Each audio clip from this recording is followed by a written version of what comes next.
Rodney.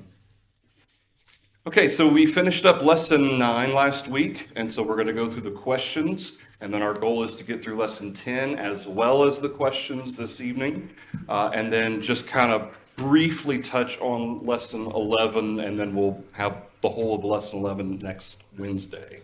All right, so for the matching questions, question 1, the fossil bird once heralded as the missing link. D, Archaeopteryx. Number 2, rock that is formed by accumulation of debris. B, sedimentary rock. Number 3, the evolutionist's only hope. A, the fossil record. Number 4, how the geologic column may have formed. The Noachic flood, or I don't know how that's pronounced, Noachic flood, I think it's just Noachic. But I'm going with Noachic. The Noachic flood. Number 5, the sudden appearance of fossilized animals in the geologic column. F, the Cambrian explosion. And then number 6, heads I win, tails you lose. Yep. E, the circular reasoning and the dating of the geologic strata and fossils found therein. All right, true or false? Number 1, uniformitarianism is the belief that the majority of sedimentary rock layers have always accumulated at a uniform rate. True. That's the theory or the thought process behind that. Number 2, as Darwin predicted, many transitional links have been discovered. False. False. Number 3, the Paleozoic age was 200 to 530 million years ago. Okay. I don't know if you noticed, but the was is italicized, and I'm interpreting that from Josh to be as if the question is, it actually was, not just the theory is, but that it actually was, which obviously would be false. However, if you put true on the basis that actually in the study, that according to evolutionists, the Paleozoic age was 200 to 530 million years, it would be true. So if you put that, that's fine. But I'm going with false because of the italicized was. Not was theorized to be, or is thought to have been, or people think it is. I think he's saying it was, or asking it was. Number 4, fossils in the geologic column are only dated by radiometric methods. False. Remember we talked about index fossils, and you got to kind of have that circular argument about the strata. Number 5, in 10 years' time, over 1,000 fossils were proven to be older than was previously thought. True. Number 6, transitional fossils, intermediate fossils, transitional forms, and missing links all mean the same thing. True. Yep. It all seems to represent the same. Now, that's a little bit different than saying a gap in the fossil record. Okay, gap in fossil record means that the fossil record is actually what they have, and then they extrapolate or make assumptions about what the rest of a species or rest of an animal might have looked like. So a gap in the fossil record would simply be they don't have that particular bone that they theorize this is what it would have looked like. But these different phrases, transitional, fossil, intermediate, and so forth, all mean the same thing, meaning that the kind of that middle ground, midway stage between transitioning from one kind to an entirely new kind of life form, and that we have nothing's been found regarding that. There have been a few things, remember, that he talked about that some scientists have posited that these are transitional fossils, and come to find out either they're incredibly doubtful or in some cases fraudulent. Yeah.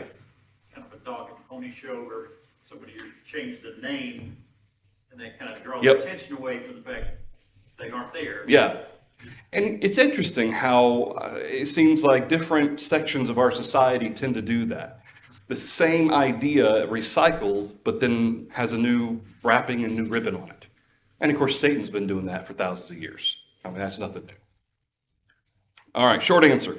Explain why evolutionists believe that the oldest rock must contain the least developed of organisms, why younger rock must contain the most complex. There's two main components to this. Yes, ma'am. Okay. All right. So that goes back to the uniformitarianism, that everything takes place over the same amount of time since it has from the beginning. And therefore, if you have macroevolution the way they think it worked or thought it worked, then, and you have uniformitarianism, then it should all look like this. But does it look the way they expect it to? No, it doesn't. Number two, why should Genesis 1, 6 through 9 have any bearing on fossilized remains in the geologic column? Or have any bearing, sorry, I think I said no bearing. Why should it have any bearing? Days 1 through 4, what do we have? Do we have any animal life? Do we have any sea life yet? We have plants, we have seeds, things like that, but we don't have any, what we would say, complex life. That doesn't happen until days 5 and 6.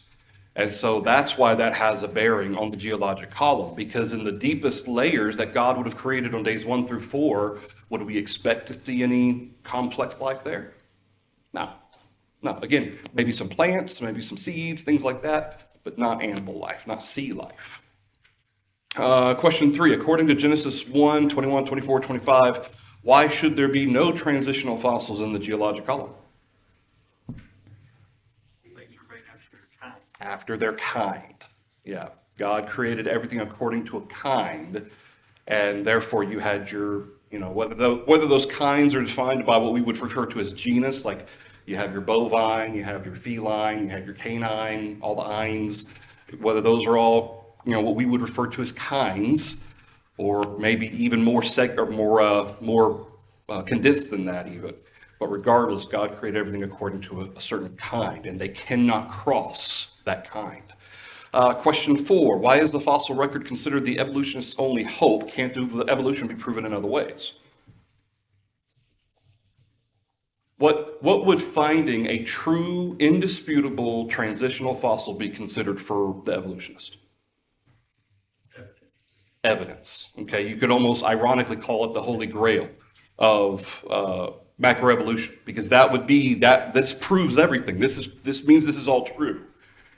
The fact that they don't find it, okay, that's actually going to also inform our next lesson. But the fact that they don't find it means either they have to try to explain away why they haven't found it yet. It's still there. We just haven't come across it, and so forth. But that's the biggest issue. That is the only hope, because ultimately that would be the smoking gun of macroevolution. Question 5, does the creation cry out to us, and if so, how?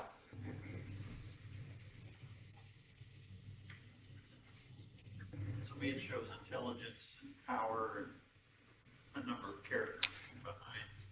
Yeah, I mean, you think about Psalm 19 and how, the design of creation, David says their line has gone out through all the earth. That term line means declaration. Their declaration has gone over all the earth. Not that they literally speak, not that creation literally talks, but it speaks that they basically speak as having been designed. And if they've been designed, then they have a capital D what?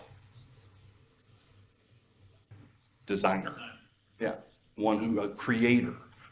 One who started all of that. And so, yeah, that's what creation cries out, that they are designed, they are created.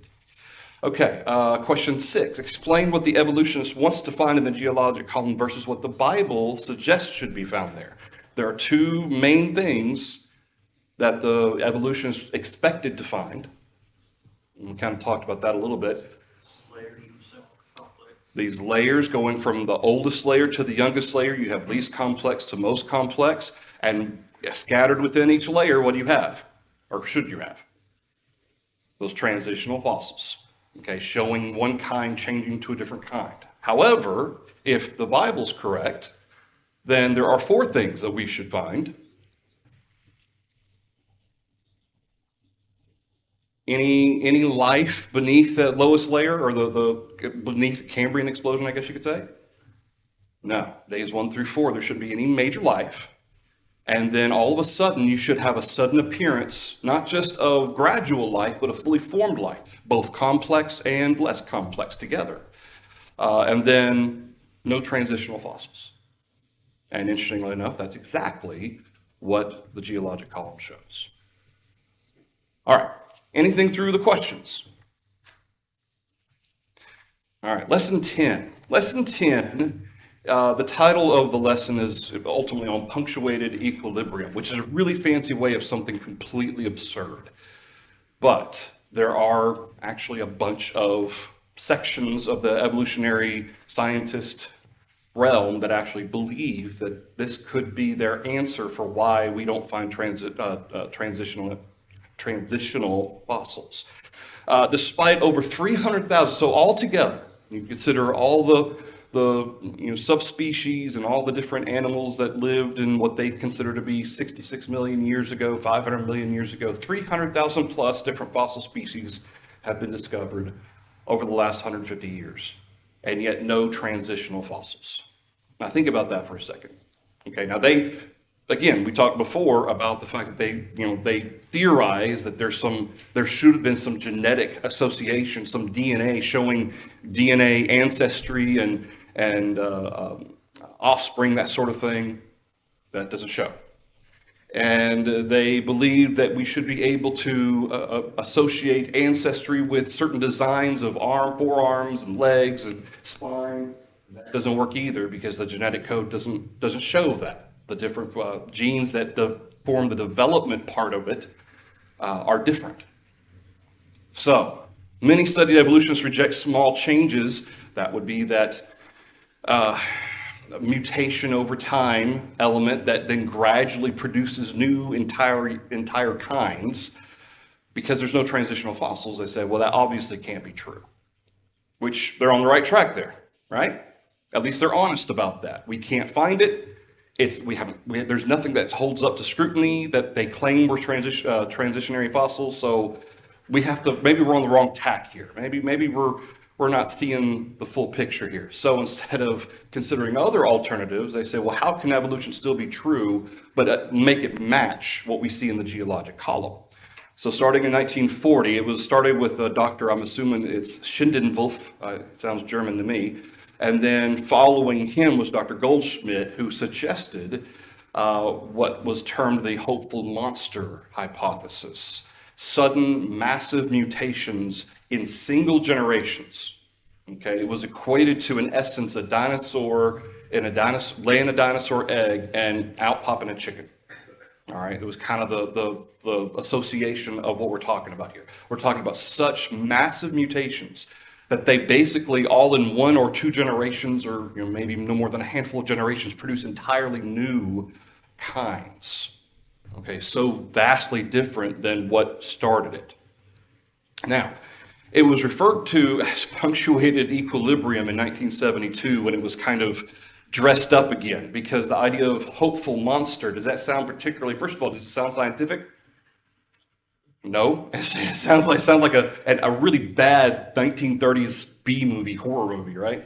Yeah, so they in order to make some kind of scientific element to this, they called it punctuated equilibrium. The equilibrium part refers to the stasis over eons, that certain animals that nothing happened. For eons and eons and eons, millions and millions of years, nothing happened. But then it was punctuated every now and then by a sudden and almost universal burst of genetic deformations or formations, mutations, that all of a sudden generated entirely new species. And for whatever reason, they all kind of happened all at once. And supposedly this happened multiple times on multiple occasions throughout millions and millions of years. It's also referred to, in 2008, it was referred to as saltation evolution, also known as saltationism.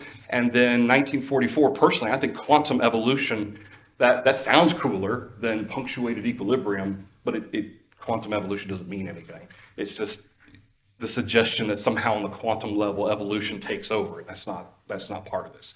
The idea would explain no transitional fossils. We talked about stasis. And then Dr. Eldridge in 1972, along with Dr. Gould, that's when they talked about this punctuated equilibrium. But Dr. Eldridge, he had studied the trilobite and has a very advanced eye apparatus. It's multifaceted. In fact, some scientists think that they're able to see things even perhaps better than a human being can, even more complex than the human eye is, seeing into, I guess you could say, multiple spectrums beyond what we're able to see. And yet, millions and millions of years, the trilobite stayed exactly the same. There was no major, again, there were fluctuations, bigger, smaller, fluctuations in size of this or size of that, but it didn't change. It was the same. And so the issue he had with that was kind of where he focused his field, looking at, a lot of these different trilobite fossils and things like that. something has to explain how something turned into a trilobite, and then the trilobite then disappeared and then turned into something else. So even though we don't have a transitional record, that means that maybe it happened really, really fast. And so you wouldn't see a transition. It literally would just happen like magic almost.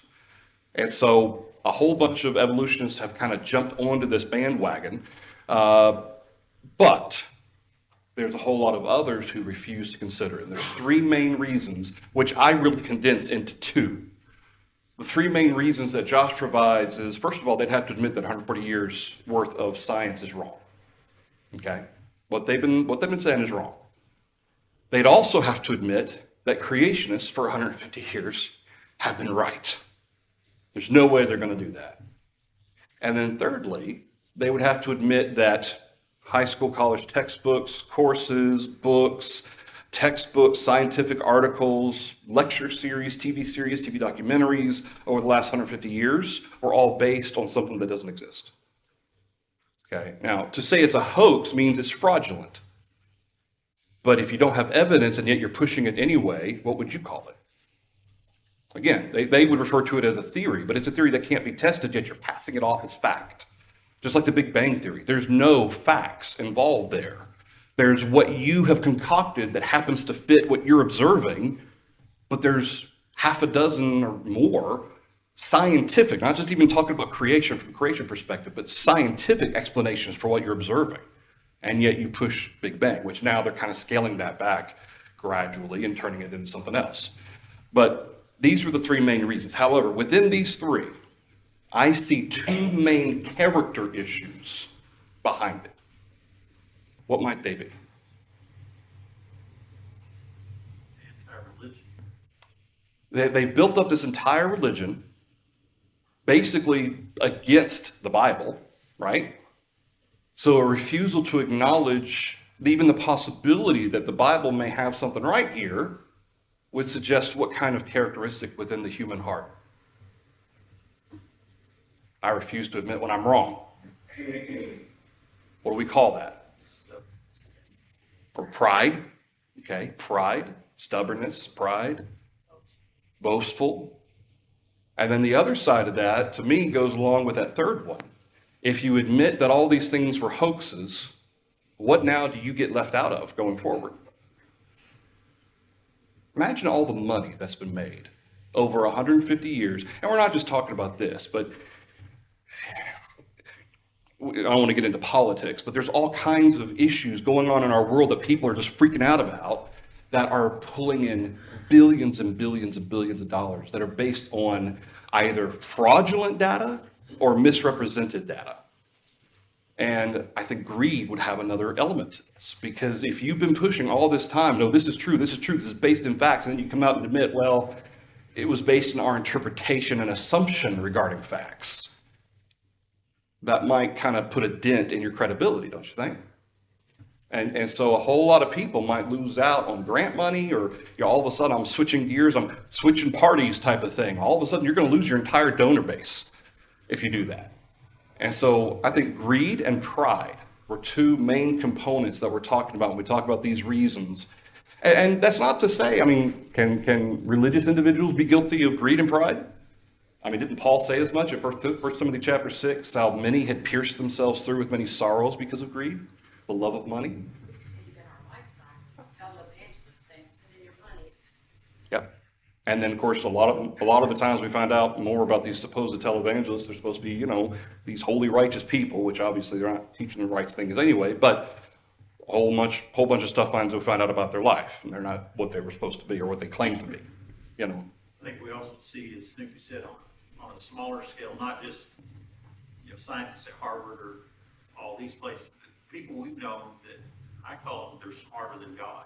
Maybe they had faith for a while, but at some point in their life, the pride you're talking about, they're no longer believe that or follow that or do that because they know better. Yeah. Yeah. Think big. Well, and one of the things that we're going to talk a bit about regarding uniformitarianism in the next chapter, in chapter 11, it focuses on this British and Scottish scientist, Hyatt and Lyell, I think is what their names were. Anyway, they came up with, in the early 1800s, this theory about uniformitarianism. But the prevailing theory at the time had been creation, okay? And that everything that had been, that all the geologic formations and things we find are a result mainly from not just creation itself, but from the flood, which would have had a catastrophic effect on the entire Earth and the entire ecosystem of the Earth. They would have to kind of come back. And so, and the fact that we see evidence of a major catastrophe, that's obvious, okay? Now, most scientists try to localize it. Well, there was a huge, massive flood here in this one location at this one time. But since they've dated that flood to like 50 million years ago, it doesn't match the flood that we see over here that happened 100 million years ago. And so it's all over the place. But if they were to put two and two together, they would realize a single main worldwide flood explains all of it. It's your dating that's all off the rails here. But what's interesting is that Lyell and what were their names? Hewitt and Lyell, I think was that right? Make sure I get it right here. Yeah, Hutton and Lyell. Hutton and Lyell, the principles of geology. Anyway, so they believed the Bible was wrong. They believed that the Bible historical account can't be accurate. And so they were trying to come up with alternative ways of explaining why things were the way they were. So they came up with uniformitarianism. Well, guess who got a hold of that book?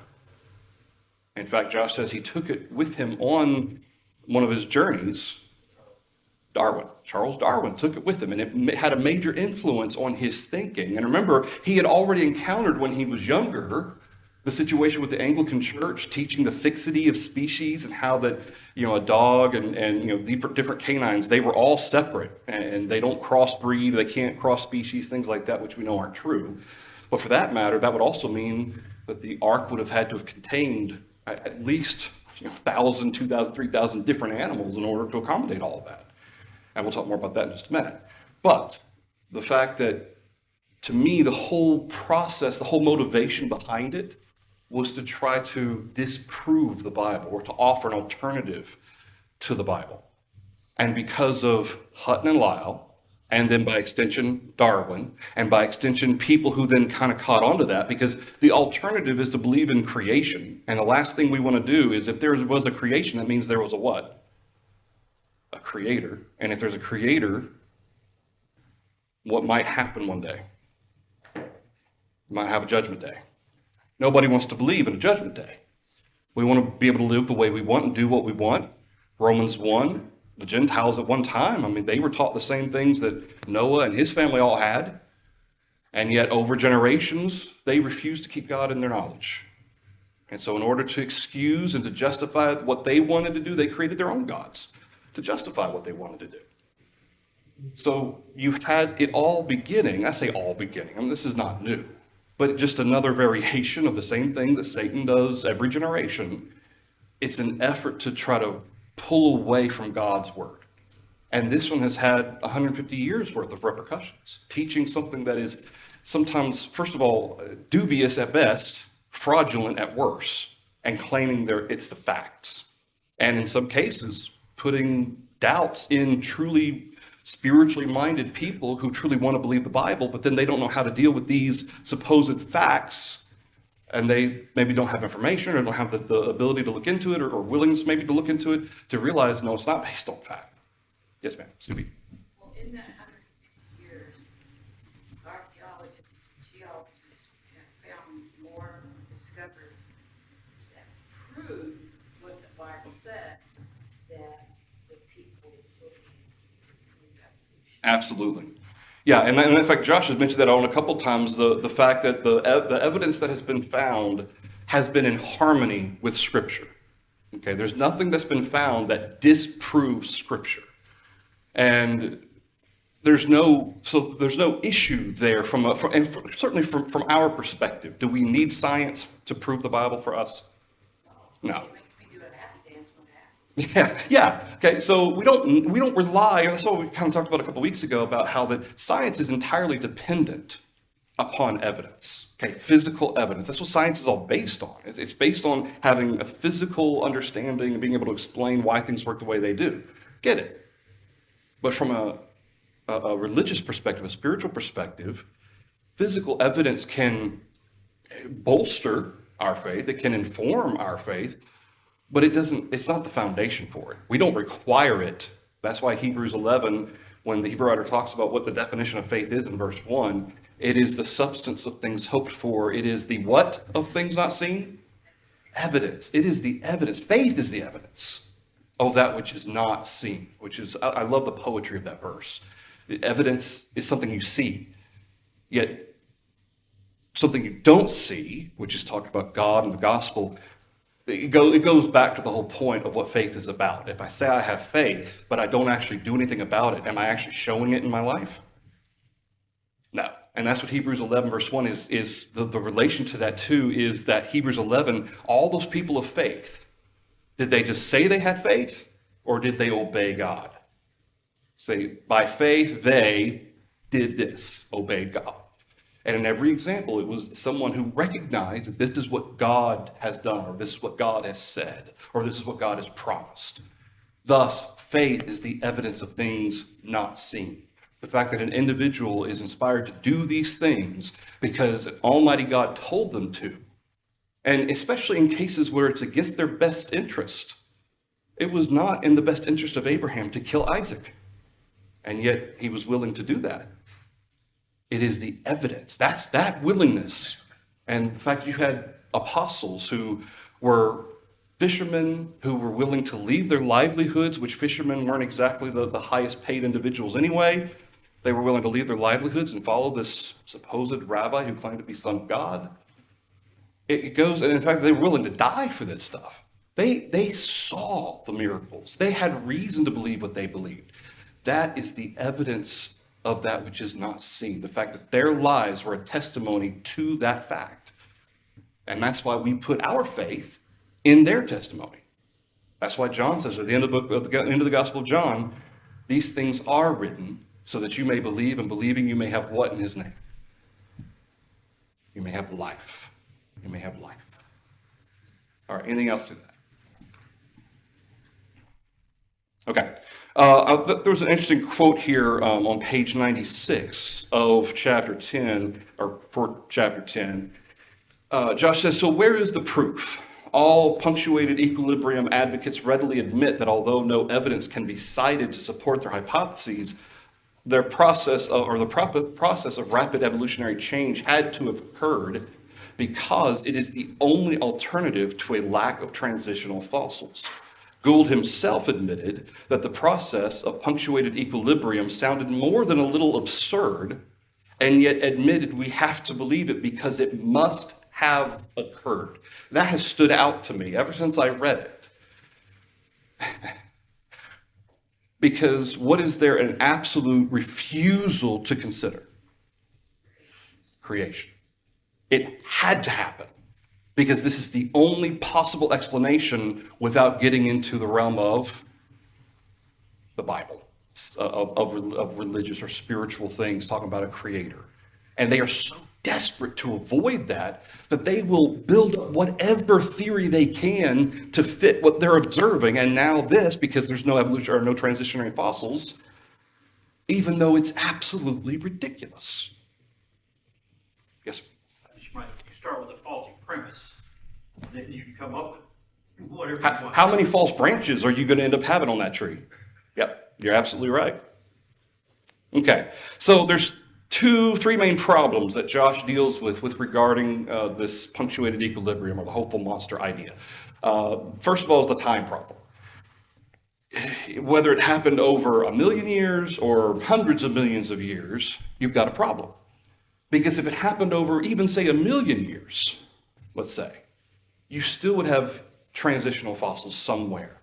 We would have found something to signify some sort of million-year process. That means this had to happen we're talking hundreds of years, not even necessarily thousands of years. We're talking less than or around hundreds of years. That's why I say no more than 5 generations or so. I mean, we're talking a T-Rex lays an egg and out pops a chicken. It's that type of thing. But the problem with that is, and that's what we're going to get to in just a minute, the DNA, does DNA support these all of a sudden radical poofs? All of a sudden you gave birth to something completely different. Have you ever seen these tabloids at the checkout counter and I don't know if they have them now at Walmart or Market Street or whatever, but they used to have them at the Food Lion and Winn-Dixie and places when I was growing up. And these tabloids would say, woman gives birth to a wolf, or what, these all crazy, wacky, and obviously faked photographs, showing this wolf baby and that sort of thing. First, yeah, oh yeah, it's all over the place, okay? First of all, is that based in any fact? No, it's not based in any fact. But second of all, the whole point, the whole reason why that's rejected that way is because that's not how DNA works. Okay, God didn't create the system to work that way. You don't have random major, we're not just talking about a slight mutation. And that goes back to what Darwin believed, concocted, the idea of a slight mutation over many millions of years and gradually built up to this. Well, now, if it had to happen all at once, you've got some major problems with the genetic element to it. Yes, ma'am. Two things. I keep thinking back to the 50s when women who were pregnant were given a drug and it caused their children to be born without hands or arms or legs. Yeah. Yeah, it's a drug that they gave for nausea. Oh, And, I've never heard of that.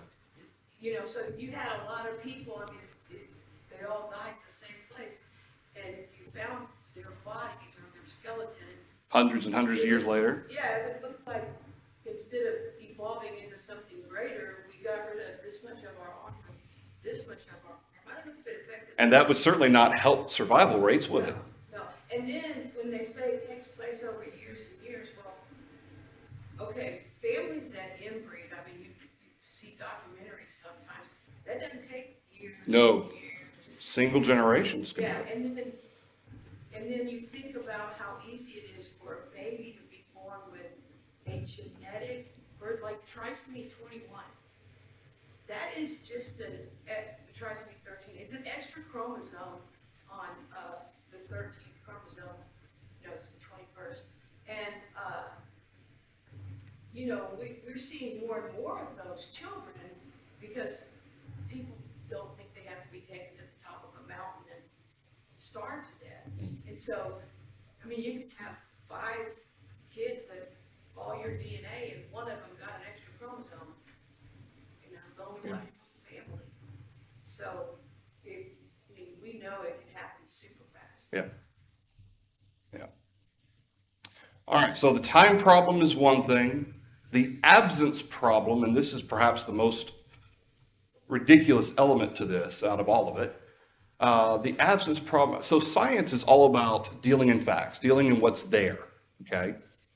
Can you, for instance, our legal system, can you try a person based on the lack of evidence? No. Okay. In fact, there's a whole legal doctrine behind that. There's a phrase for that. Trying to make an argument from a lack of evidence. Okay. And in fact, the scientific realm has been accusing Christians and people who believe in God of that for generations. You're trying to prove that God exists when you can never prove that God exists. We acknowledge that we can't prove God exists from a scientific perspective. You can't put him in a test tube and prove he's there. But in this case, what do? The fact that there is no evidence in the fossil record is proof of punctuated equilibrium, according to them. This marks the first time, and I thought this was hilarious, the first time in all of science that a widely accepted theory has been based on an entire lack of any supporting facts, because the alternative ultimately would be creation. That's the alternative. Therefore, they're basing their entire thought process on a complete lack of facts in an effort to get away from creation. Yes, ma'am. In the legal system, the word hearsay comes to mind. Yeah. Can you prove that person said that? Yeah. Objection, that's hearsay. Well, and even libel, you have to prove intent with libel. Maybe they just spoke erroneously. They didn't mean anything by it, and they didn't intend you harm. Because you have to be, so there's a burden of proof that's placed from a legal perspective, and there's a burden of, or should be a burden of proof from a scientific perspective. In fact, that's what a lot of these scientific journals are supposed to vet out this stuff. Okay, these wild speculations that are based in no fact whatsoever end up getting relegated to the pseudoscience sphere. And yet, we have a lot of this happening in the actual scientific sphere. And then finally, we talked about the genetic problem. An enormous mutational punctuation in a group of life forms is entirely, Josh says, undocumented, unprecedented, and unscientific. Dr. Hayward said genes seem to be built so as to allow changes to occur within certain narrow limits and to prevent those limits from being crossed. Who put those limits there? God did. Evolution, in fact, would have every reason not to have limits there, wouldn't it? And yet there are limits. Any being with the necessary multiple mutations, in order to accommodate this huge jump, any being with the necessary multiple mutations, first of all, wouldn't survive long enough to adulthood regardless. But second of all, it would be like saying, you can't just say, oh, this dinosaur laid an egg and out popped a chicken. Two separate dinosaurs would have had to lay two separate eggs and pop out a chicken and a rooster in order to get more chickens. So it's not like they can just asexually, not most of these can't asexually procreate. You have to have two. And for that to happen at the same time, in the same moment, for them to both be able to survive to adulthood and then to be able to procreate and crossbreed and so forth, it boggles, it's impossible. In fact, at one point, I think he even references the fact that this is absolutely statistically impossible. Dr. Dwayne Gish, he says the genetic apparatus of a lizard is devoted 100% to producing another lizard. The idea that this amazingly stable genetic apparatus could be drastically altered in such a way that the new organism not only survives, but actually is an improvement over the preceding form is contrary to what we know. All right. Anything through that? Okay, let's go ahead and start with our questions. I guess we won't be able to get through all the questions, but we'll at least start. All right, approximately how many species of fossils have been unearthed with no missing links found? And by missing links, he's talking about no transitional fossils. How many species total have we found? 300 plus thousand. Okay, 300,000. Doctor Who proposed Dr. Blank proposed the helpful monster idea, following in the footsteps of his predecessor, Dr. So-and-so, both of whom denied traditional Darwinian evolution. Goldschmidt and Schindenwolf. Number 3, based on years of studying the eyes of what kind of fossils? Trilobite. Dr. Eldridge rejected gradual neo-Darwinian evolution. Number 4, what did George Gaylord Simpson rename the hopeful monster view? Quantum evolution, which is a whole lot cooler name, but doesn't really mean anything. Number 5, evolutionists say that what of transitional fossils, the absence or the lack of transitional fossils, actually proves what? Punctuated equilibrium. Number 6, the fool has said in his heart, there is no God. All right, question 1 for short answer. What passages teach us that sin can blind us? Not all passages in the Bible, but of the passages from that first page of chapter 10 that Josh provided, of those that I think is what he's referring to, of those, which ones talk about sin can blind us?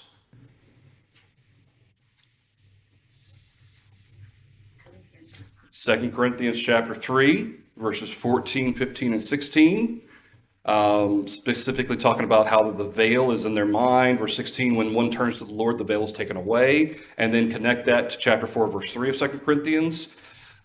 Even if our gospel is veiled, it's veiled to those who are perishing. Verse 4, the minds whose God of this age has blinded, who don't believe.